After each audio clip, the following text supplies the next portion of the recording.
Dear friends, welcome back to your channel English text analyst. Friends, আজকে আমরা গ্রামারের আরও একটা নতুন চ্যাপ্টার পড়তে চলেছি। আমরা আজকে পড়ব রুটস, প্রিফিক্স অ্যান্ড সাফিক্স, বাংলায় যাকে উপসর্গ এবং অনুসর্গ বলে। আমরা মোর অর লেস গ্রামারের প্রথমের দিকের চ্যাপ্টার্সগুলো আলোচনা করেছি। তো আজকে আমরা পড়ব প্রিফিক্স অ্যান্ড সাফিক্স।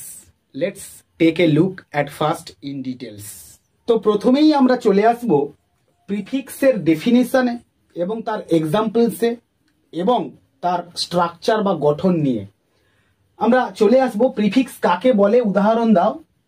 যে ওয়ার্ড বা সিলেবল অন্য কোনো রুট ওয়ার্ড বা মূল শব্দ এর সামনে বসে এবং ওই ওয়ার্ডটির অর্থ পরিবর্তন করে, অর্থাৎ বিপরীত শব্দ গঠন করে, সেই ওয়ার্ড বা সিলেবলকে প্রিফিক্স বলে।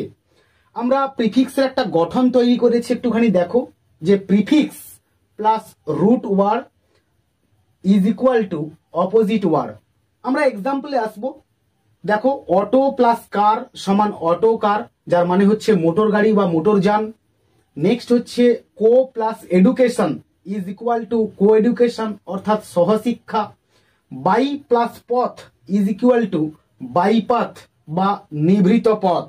তো এইবার আমরা একটুখানি চলে আসবো। দেখো যে এই অটো, কো আর বাই, এগুলো হচ্ছে একটা করে প্রিফিক্স, আর তার সঙ্গে যুক্ত হয়ে রয়েছে কার, এডুকেশন আর পাথ, এগুলো হচ্ছে রুট ওয়ার্ড।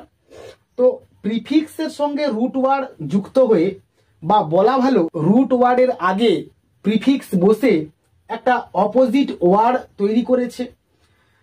যেমন আমরা পাচ্ছি auto car, co education, bypath. Auto car মানে মোটর গাড়ি বা মোটর যান, সহশিক্ষা এবং নিভৃত পথ।